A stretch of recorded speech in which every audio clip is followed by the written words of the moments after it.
اللهم إنك عفو كريم تحب العفو فاعف عني.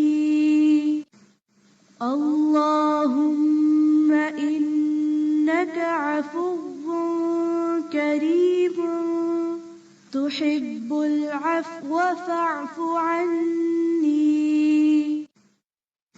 اللهم إنك عفو كريم تحب العفو فاعف عني. اللهم إنك عفو كريم تحب العفو فاعف عني. اللهم إنك عفو كريم تحب العفو فاعف عني. اللهم إنك عفو كريم تحب العفو فاعف عني. اللهم إنك عفو كريم تحب العفو فاعف عني. اللهم إنك عفو كريم تحب العفو فاعف عني. اللهم إنك عفو كريم تحب العفو فاعف عني. اللهم إنك عفو كريم تحب العفو فاعف عني. اللهم إنك عفو كريم تحب العفو فاعف عني. اللهم إنك عفو كريم تحب العفو فاعف عني.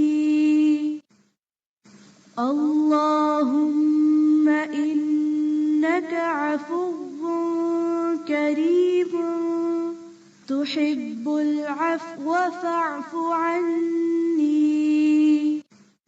اللهم إنك عفو كريم تحب العفو فاعف عني. اللهم إنك عفو كريم تحب العفو فاعف عني. اللهم إنك عفو كريم تحب العفو فاعف عني. اللهم إنك عفو كريم تحب العفو فاعف عني. اللهم إنك عفو كريم تحب العفو فاعف عني. اللهم إنك عفو كريم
كريم تحب العفو فاعف عني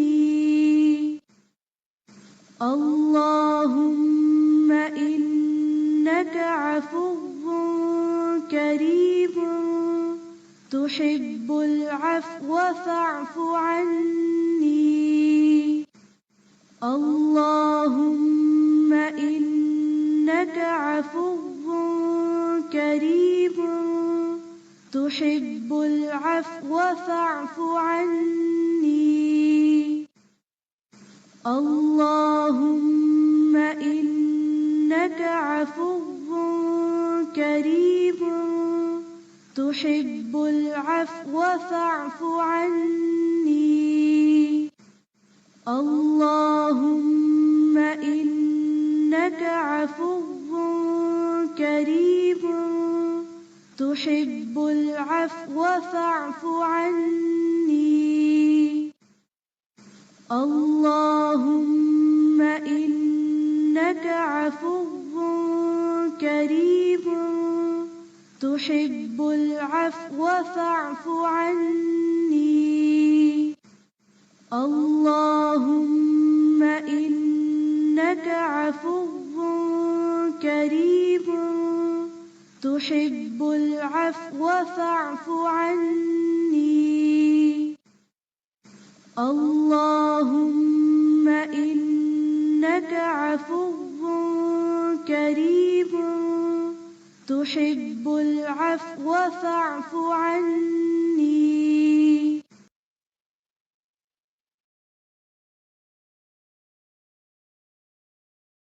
أعوذ بالله من الشيطان الرجيم بسم الله الرحمن الرحيم الحمد لله رب العالمين الرحمن الرحيم مالك يوم الدين إياك نعبد وإياك نستعين اهدنا الصراط المستقيم صراط الذين أنعمت عليهم غير المغضوب عليهم ولا الضالين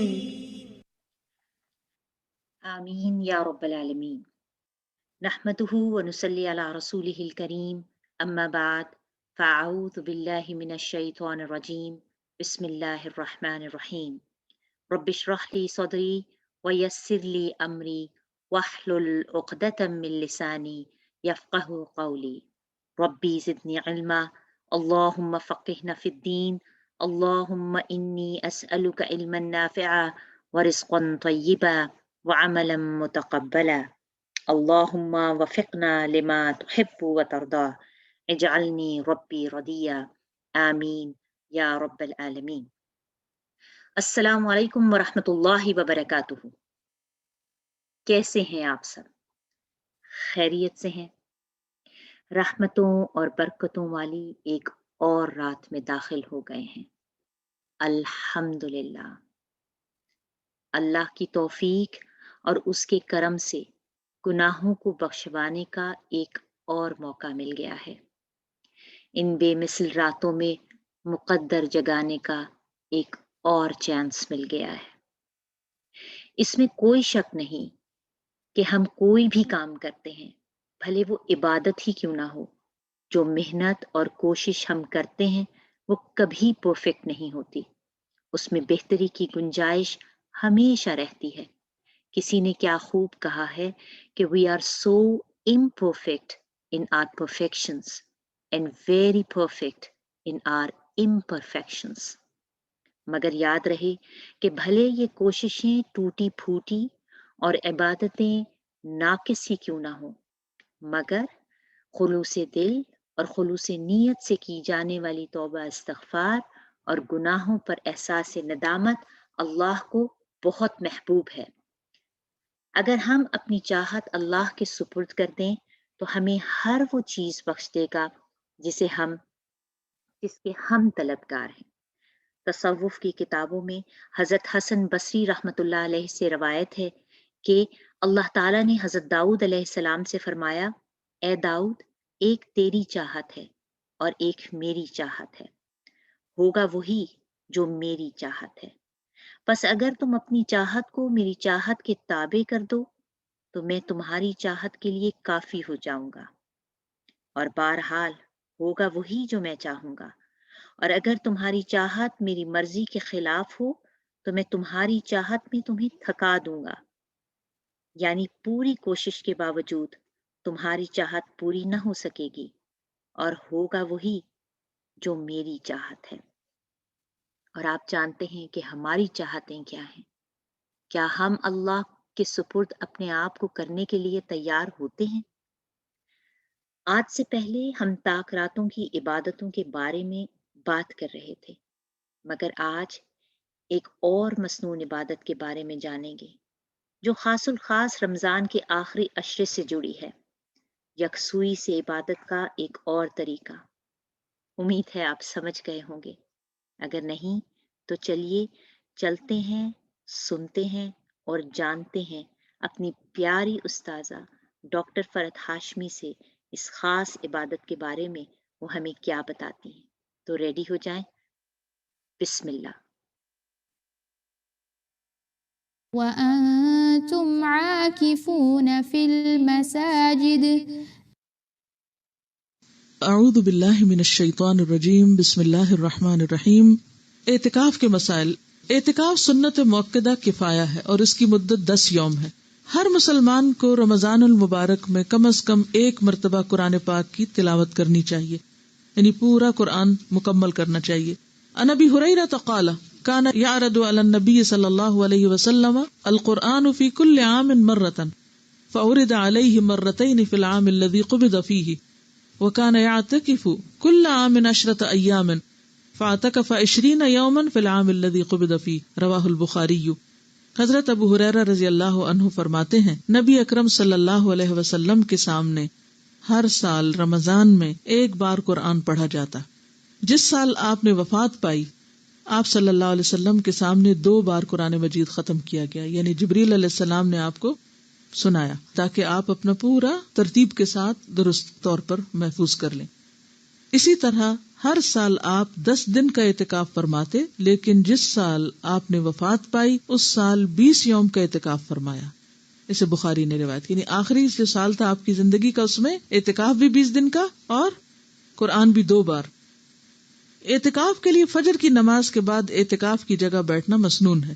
عن عائشہ رضی اللہ عنہا قالت کان رسول اللہ صلی اللہ علیہ وسلم اذا اراد ان یعتکف صلی الفجر ثم دخل معتکفہ، رواہ ابو داؤد وابن ماجہ۔ حضرت عائشہ فرماتی ہیں کہ رسول اللہ صلی اللہ علیہ وسلم جب اعتکاف بیٹھنے کا ارادہ فرماتے تو فجر کی نماز پڑھ کر معتکف میں داخل ہوتے، یعنی رات کی عبادت کر کے اور پھر فجر پڑھ کے اپنی جگہ پر رہ جاتے۔ اعتکاف کرنے والے کی بیوی ملاقات کے لیے آ سکتی ہے، اور اعتکاف کرنے والا بیوی کو گھر تک چھوڑنے کے لیے مسجد سے باہر جا سکتا ہے، یعنی اگر کوئی اور نہ ہو ایسا ذریعہ۔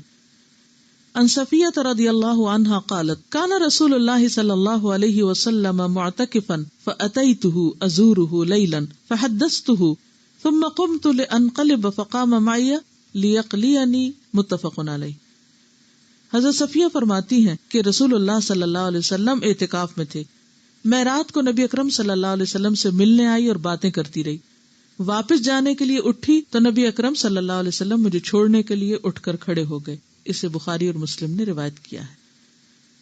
مردوں کو اعتکاف مسجد میں ہی کرنا چاہیے، کیونکہ قرآن پاک میں آتا ہے نا وَأَنْتُمْ عَاكِفُونَ فِي الْمَسَاجِدِ۔ رمضان میں اعتکاف کے لیے روزہ رکھنا ضروری ہے، یعنی اعتکاف کے ساتھ روزہ شرط ہے۔ حالت اعتکاف میں بیمار پرسی کے لیے جانا، جنازے میں شریک ہونا، بیوی سے مجامت کرنا، بشری تقاضوں کے بغیر اعتکاف کی جگہ سے باہر جانا منع ہے۔ عن عائشہ رضی اللہ عنہا انہا قالت السنۃ علی المعتکف الا یعود مریضا ولا یشہد جنازۃ ولا یمس امرأۃ ولا یباشرها ولا یخرج لحاجۃ الا لما لا بد منہ ولا اعتکاف الا بصوم ولا اعتکاف الا فی مسجد جامع رواہ ابو داود۔ حضرت عائشہ رضی اللہ عنہا فرماتی ہیں اعتکاف کرنے والے کے لیے سنت یہ ہے کہ وہ بیمار پرسی کو نہ جائے، یعنی کوئی بیمار بھی ہو تو وہ نہیں نکل سکتا، جنازے میں شریک نہ ہو الا یہ کہ اسی مسجد میں کوئی جنازہ پڑھا جا رہا ہے لیکن وہ قبرستان تک نہیں جائے گا، بیوی کو نہ چھوئے، نہ اس سے مجامت کرے۔ اعتکاف کی جگہ سے ایسے ضروری کام یعنی قضاء حاجت، فرض، غسل وغیرہ کے بغیر نہ نکلے۔ اگر مسجد میں ٹوائلٹ نہیں ہے یا نہانے کی جگہ نہیں ہے اور نہانے کی ضرورت پیش آ گئی تو اس صورت میں صرف مسجد سے نکل سکتا ہے، یعنی جس چیز کے بغیر چارہ ہی نہ ہو۔ اعتکاف روزے کے ساتھ ہی ہوتا ہے اور جامع مسجد میں ہوتا ہے، یعنی یہ مسنون اعتکاف۔ عورتوں کو بھی اعتکاف کرنا چاہیے۔ عن عائشہ رضی اللہ عنہا ان النبی صلی اللہ علیہ وسلم کان یعتکف العشر الاواخر من رمضان حتی توفاہ اللہ ثم اعتکف ازواجہ من بعدہ رواہ مسلم۔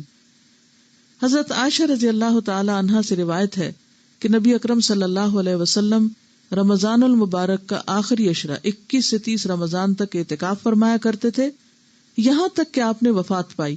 آپ کے بعد آپ کی ازواج مطہرات نے اعتکاف کیا، اس سے مسلم نے روایت کیا ہے۔ اگر کسی کو اعتکاف کے لیے 10 دن میسر نہ آ سکے تو جتنے دن میسر ہوں اتنے دنوں کا ہی اعتکاف کر لینا چاہیے، حتیٰ کہ ایک رات کا اعتکاف بھی درست ہے، چند گھنٹوں کا بھی کر سکتے ہیں۔ عن ابن عمر رضی اللہ عنہما ان عمر سأل النبی صلی اللہ علیہ وسلم قال كنت نذرت في الجاهلية ان اعتكف ليلة في المسجد الحرام قال اوفي بنذرك رواہ البخاری۔ حضرت عبداللہ بن عمر رضی اللہ عنہ سے روایت ہے کہ حضرت عمر رضی اللہ عنہ نے نبی اکرم صلی اللہ علیہ وسلم سے پوچھا، میں نے زمانہ جاہلیت میں مسجد حرام میں ایک رات کا اعتکاف کرنے، آپ نے فرمایا اپنی نظر پوری کرو، اسے بخاری نے روایت کیا۔ اب یہاں جو آپ کے ذہن میں سوال آ رہا ہوگا کہ عورتیں کہاں اعتکاف کریں، مسجد میں کریں کہ گھر میں کریں؟ تو بات یہ ہے کہ اعتکاف تو مسجد ہی میں ہے، لیکن اگر کسی مسجد میں یا قریب میں کوئی ایسی جگہ ہے ہی نہیں، یعنی مسجد میں تو عموماً بعض اوقات عورتوں کی نماز پڑھنے کی جگہ نہیں، تو اعتکاف کی جگہ کہاں ہوگی؟ یا یہ کہ جگہ تو ہے لیکن محفوظ نہیں، تو ایسی صورت میں پھر انسان بالکل نیکی سے محروم نہ رہے، گھر میں بیٹھ جائے جہاں اس نے اپنی نماز کی جگہ گھر میں بنائی ہوئی ہے۔ لیکن اصل اعتکاف جو مسنون ہے وہ جامع مسجد میں ہی ہوتا ہے، گھر کی مسجد میں یا اس میں نہیں ہوتا۔ اب اس میں آپ سوچ رہے ہوں گے، کنفیوژن ہو گیا آپ کے، اچھا یہ ہوتا ہے یہ نہیں ہوتا، اسی لیے بہت سوال اٹھتے ہیں۔ اگر ایک بات آپ سمجھ لیں تو سارے کنفیوژن دور ہو جائیں گے۔ ایک ہے آئیڈیل سچویشن جو اصلی ہے، اور وہ کیا ہے؟ 10 دن کا اعتکاف روزے کے ساتھ جامع مسجد کے اندر، جس میں ساری شرائط پوری کی جائیں جو بھی بیان کی گئی، کہ باہر نہ جنازے کے لیے نہ ہی کسی اور ضرورت کے لیے، کہ مسلسل مستقل طور پر انسان وار ہے۔ دوسری صورت یہ ہے کہ وہ کرنے کی یعنی اس اعلیٰ درجے کی نیکی کی تو یا ہمت نہیں یا چانسز نہیں یا کوئی چوائس ہی نہیں یا کوئی فیسلٹی نہیں، تو اس صورت میں آپ کیا کریں؟ دن کم کر سکتے ہیں۔ اگر کسی کو کوئی ایسا شرعی عذر ہے کہ روزہ نہیں رکھ رہا تو سوچتا چلو میں ایک جگہ بیٹھ کے عبادت کر لوں، مسجد میں نہیں تو گھر میں بیٹھ جائے، وہ پھر کیا ہے؟ کنوینئنس کا اعتکاف ہے۔ ٹھیک ہے، تو کنوینئنس میں تو پھر آپ ایک دن کا کر لیں، گھر میں بیٹھ کے کر لیں، کھانا بھی پکا لیں اور آ کے اپنی جگہ پہ بھی بیٹھ جائیں، پھر وہ ایک دوسری صورت ہے۔ تو اس فرق کو اگر آپ پہچان جائیں تو سارے مسئلے حل ہو جائیں گے۔ یا تو آپ وہ اعتکاف کریں جو اصل اعتکاف ہے، جس کو اعتکاف کہا گیا، اور اگر وہ نہیں تو پھر جتنی دیر بھی کریں، کیونکہ عبادت ضائع نہیں ہوتی۔ یعنی یہ گھنٹے جو چند گھنٹوں یا رات کا ہوگا، یہ ضروری نہیں ہے کہ آپ عصر کے وقت کریں یا صبح کے وقت کریں، جب بھی موقع ہو۔ ہاں، نیت کر لیں۔ تراویح کے لیے جب آپ جائیں تو اس وقت کی نیت کر لیں کہ میں اس وقت میں اعتکاف میں ہوں، بس۔ اصل میں فائدہ اس کا کیا ہے؟ یکسوئی سے عبادت کرنا، یہ اصل مقصد ہے۔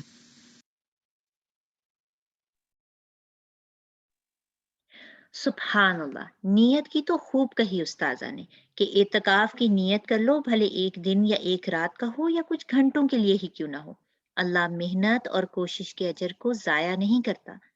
کسی نے کتنی پیاری بات کہی ہے کہ نیت اور توبہ کی بڑی عجیب کہانی ہے۔ نیت معدوم چیز کو موجود بنا دیتی ہے۔ مثلا ایک اچھا کام تھا، ہم نے ابھی کیا نہیں مگر نیت نے اسے موجود کر دیا، یعنی ہمیں اس کی نیت کرنے کا ہی ثواب مل گیا۔ اور دوسری چیز توبہ ہے جو موجود چیز کو معدوم کر دیتی ہے، کیونکہ گناہ ہم نے کیے ہوتے ہیں، وہ موجود ہوتے ہیں، مگر توبہ کر لو تو گویا ایسے جیسے وہ ہے ہی نہیں۔ یہ ہوتی ہے اسمارٹ چوائس، اور آج کا دور تو ہے ہی اسمارٹ تھنکنگ کا، smart phone, smart choices, smart gadgets. لیکن میں اکثر یہ سوچتی ہوں کہ ہر چیز کے لیے ہماری عقل کام کرتی ہے، تو آخرت کے معاملے، اس کے انجام اور وہاں کی حاضری کے بارے میں ہم اسمارٹ تھنکنگ کے ساتھ اسمارٹ چوائسز کیوں نہیں کرتے؟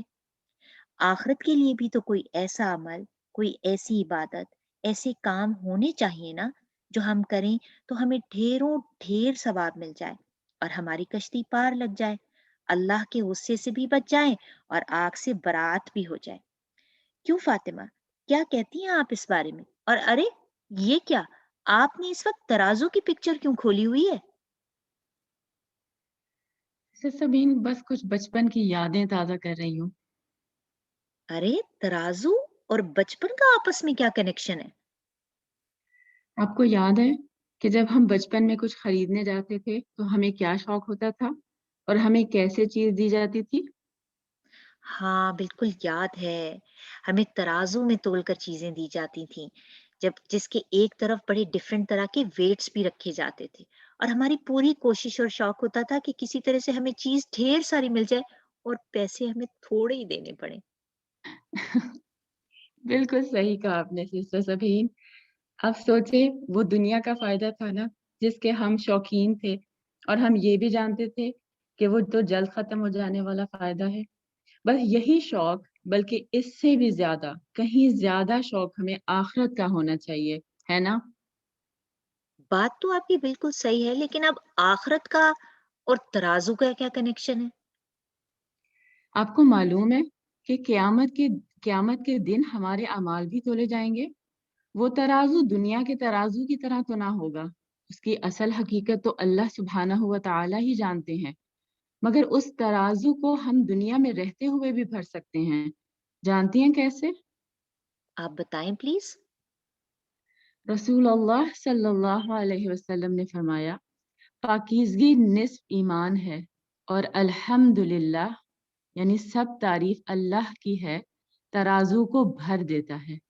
یعنی اگر ہم ایک دفعہ سچے دل سے اللہ سبحانہ وتعالیٰ کی نعمتوں کا اعتراف کرتے ہوئے، ان کو محسوس کرتے ہوئے الحمدللہ کہتے ہیں تو وہ ترازو بھر دیا جاتا ہے نا امیزنگ بات؟ سبحان اللہ، بالکل۔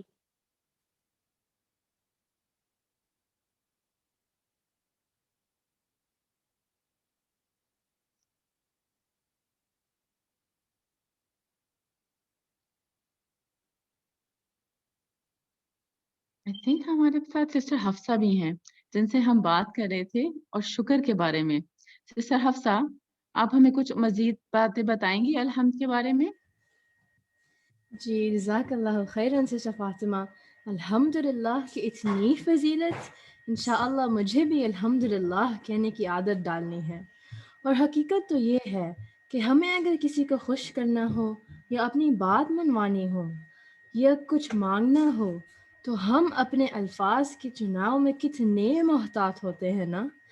جس چیز کا حصول مقصود ہو اس کو حاصل کرنے کے لیے ہر ممکن کوشش کرتے ہیں، لیکن جب مقصد اپنے رب کو راضی کرنا ہو، اپنے گناہوں کی مغفرت طلب کرنی ہو، تو رسول اللہ صلی اللہ علیہ وسلم کے بتائے ہوئے مسنون الفاظ سے زیادہ بہتر کلمات کون سے ہو سکتے ہیں؟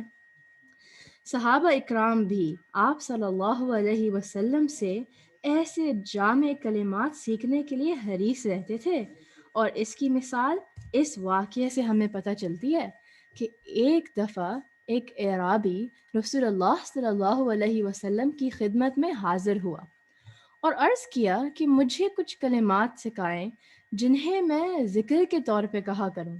آپ صلی اللہ علیہ وسلم نے فرمایا، یہ کہا کرو، لا الہ الا اللہ وحدہ لا شریک لہ، اللہ اکبر کبیرا والحمد للہ کثیرا، سبحان اللہ رب العالمین، لا حول ولا قوة الا باللہ العزیز الحکیم۔ اس شخص نے پھر کہا کہ یہ کلمات تو میرے رب کے لیے ہیں، میرے لیے کیا ہے؟ سبحان اللہ، we see how simple and straightforward he was. اور پھر آپ صلی اللہ علیہ وسلم نے فرمایا یہ کہو اللہم اغفر لی وارحمنی واہدنی وعافنی وارزقنی. تو آئیے اس دعا کو ہم ساتھ مل کر پڑھ لیتے ہیں. لا الہ الا اللہ وحدہ لا شریک لہ اللہ اکبر کبیرا والحمد للہ کثیرا سبحان اللہ رب العالمین لا حول ولا قوة الا باللہ العزیز الحکیم. There is none worthy of worship but Allah, who has no partner. Allah is the great, the most great, and praise is to Allah in abundance. Glory is to Allah, Lord of the worlds. There is no power and no might but by Allah, the mighty, the wise. اور اس کا دوسرا حصہ اللہم اغفر لی وارحمنی واہدنی وعافنی وارزقنی. اے اللہ مجھے بخش دے اور مجھ پر رحم فرما اور مجھے ہدایت دے اور مجھے عافیت دے اور مجھے رزق دے. Okay, so how many of you recited together with me? Honestly, give me a big yes if you were doing so, inshallah. MashaAllah, Sister Zar, Sister Rizwana. اور بہت ساری ماشاءاللہ سسٹر رفت، سسٹر فاطمہ. الحمدللہ، well done everyone. تو چلیں آج کی دوسری دعا کی طرف چلتے ہیں. تو آج کی دوسری امیزنگ دعا ہے وہ تہجد کی دعا استفتاح ہے. اور یاد ہے کہ ہم نے اس سے پہلے بھی ایک تہجد کی دعا استفتاح سیکھی تھی. تو کس کس نے اس دعا کو اپنی تہجد کی روٹین میں شامل کر لیا ہے؟ بتائیں ہمیں انشاءاللہ، تاکہ ہمیں بھی پتہ ہو کہ کون کون سی سسٹرز کیا بیوٹیفل کام کر رہی ہیں. سبحان اللہ.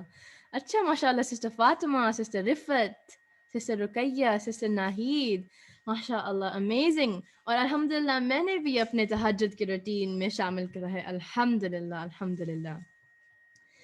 تو چلیں آج کی جو دعا کے بارے میں ابو سعید الخدری رضی اللہ عنہ کہتے ہیں کہ رسول اللہ صلی اللہ علیہ وسلم جب رات کو نماز کے لیے کھڑے ہوتے تو تکبیر تحریمہ کہتے، پھر یہ دعا پڑھتے سبحانک اللہم وبحمدک وتبارک اسمک وتعالی جدک ولا الہ غیرک. پھر 3 بار لا الہ الا اللہ کہتے اور اس کے بعد پھر 3 بار اللہ اکبر کبیرہ کہتے اور پھر یہ دعا پڑھتے اعوذ باللہ السمیع العلیم من الشیطان الرجیم من ہمزہ ونفخہ ونفثہ، اور پھر وہ قرآن کی تلاوت کرتے. تو چلیں اب اس دعا کو بھی ہم ساتھ مل کر پڑھ لیتے ہیں انشاءاللہ.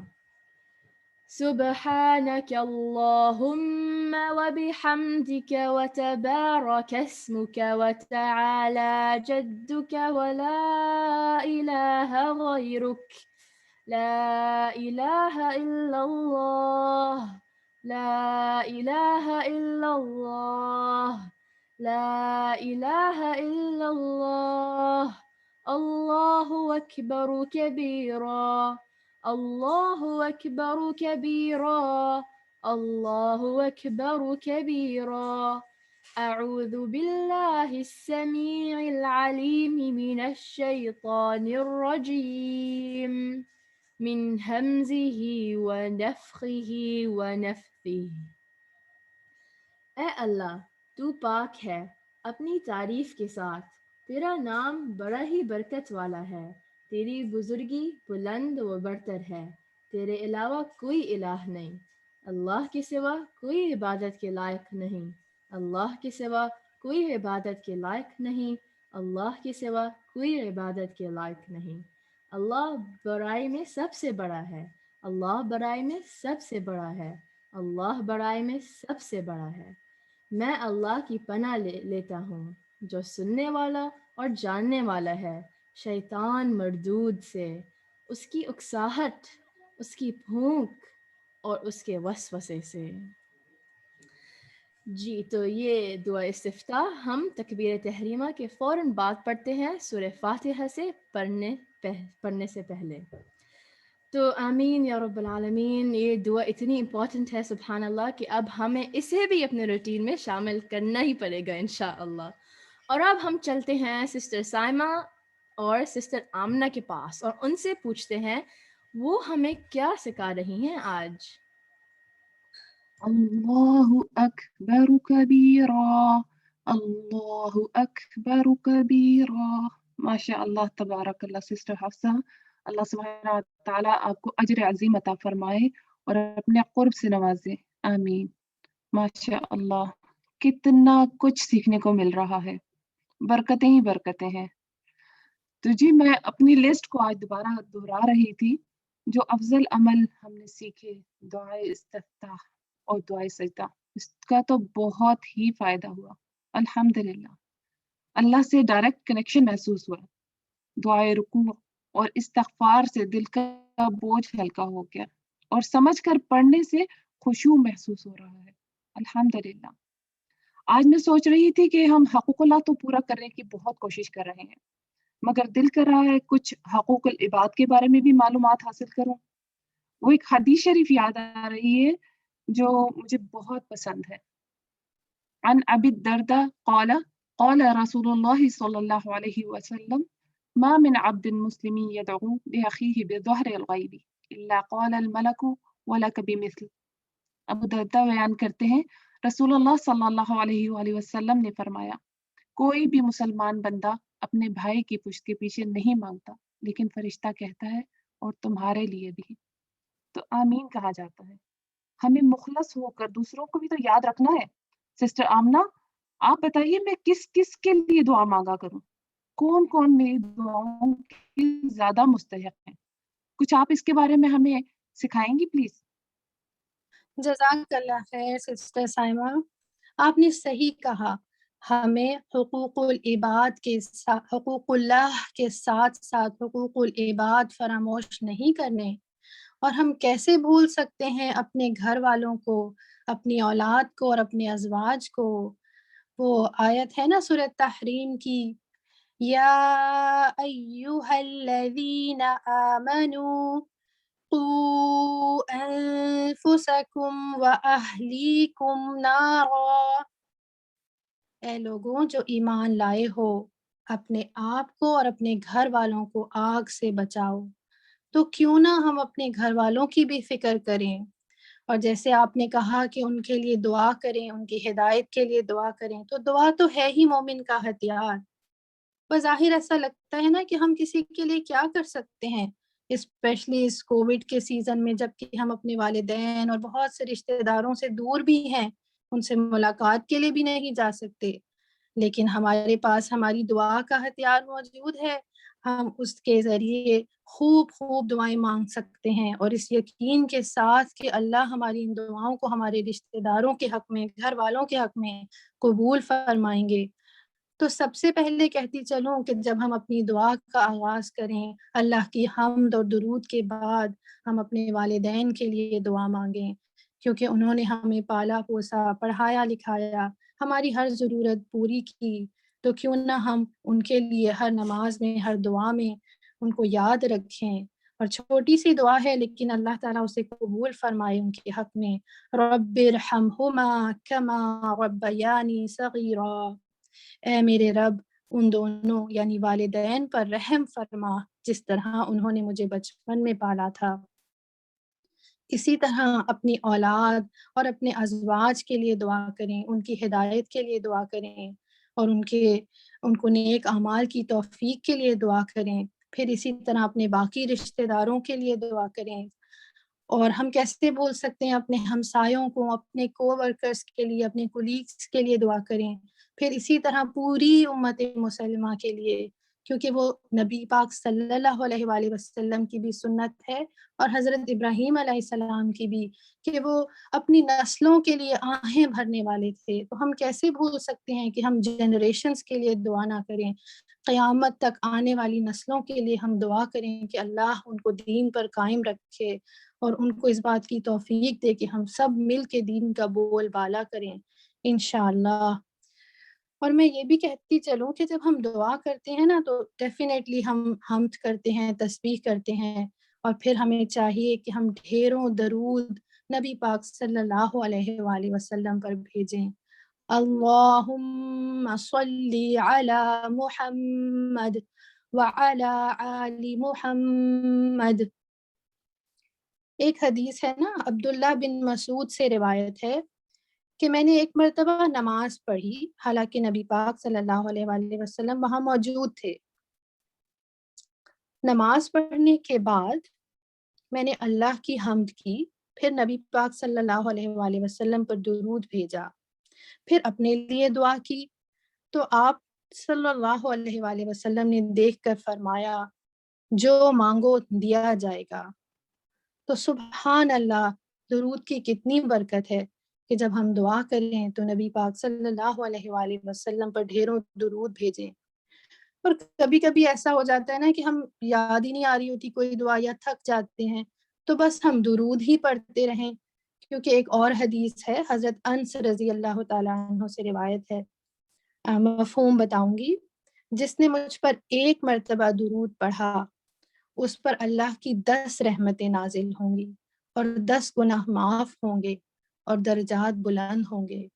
تو آئیں سب مل کر اس بابرکت رات میں خوب تسبیحات کے ساتھ درود بھیجتے ہیں، اپنے گھر والوں، اولاد اور ازواج کے لیے دعا کرتے ہیں، اور پوری امت مسلمہ اور انسانیت کے لیے دعا کرتے ہیں کہ اللہ سب کو ہدایت دے اور ہم سب سے ہماری کوششیں قبول فرما دے۔ آمین ثم آمین برحمتک یا ارحم الراحمین۔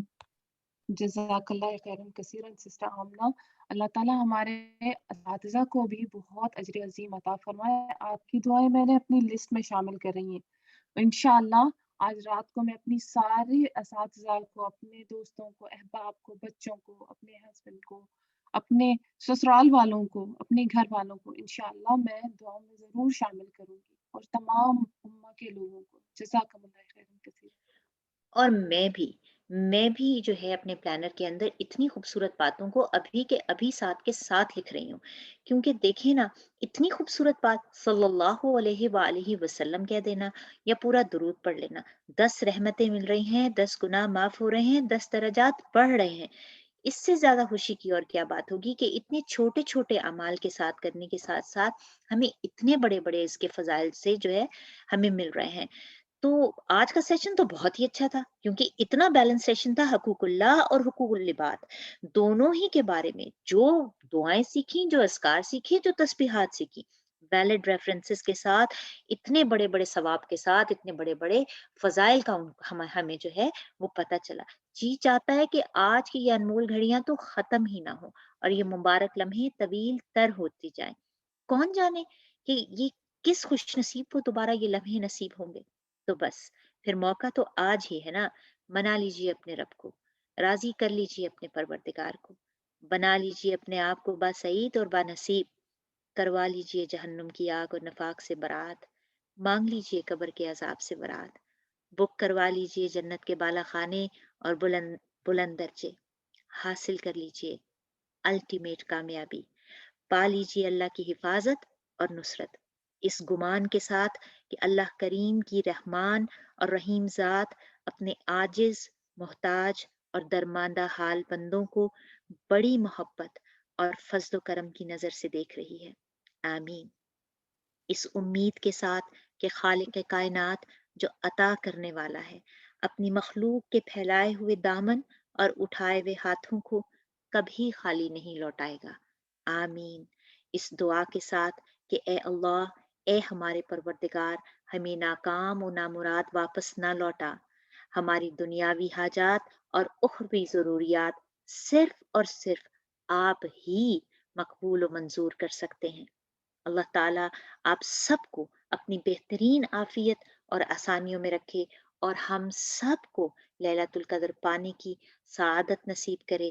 اجازت چاہتے ہیں، ربنا تقبل منا انک انت السمیع العلیم وتب علینا انک انت التواب الرحیم، سبحانک اللہم وبحمدک نشہد ان لا الہ الا انت نستغفرک ونتوب الیک۔ السلام علیکم ورحمۃ اللہ وبرکاتہ۔ اللهم إنك عفو كريم تحب العفو فاعف عني.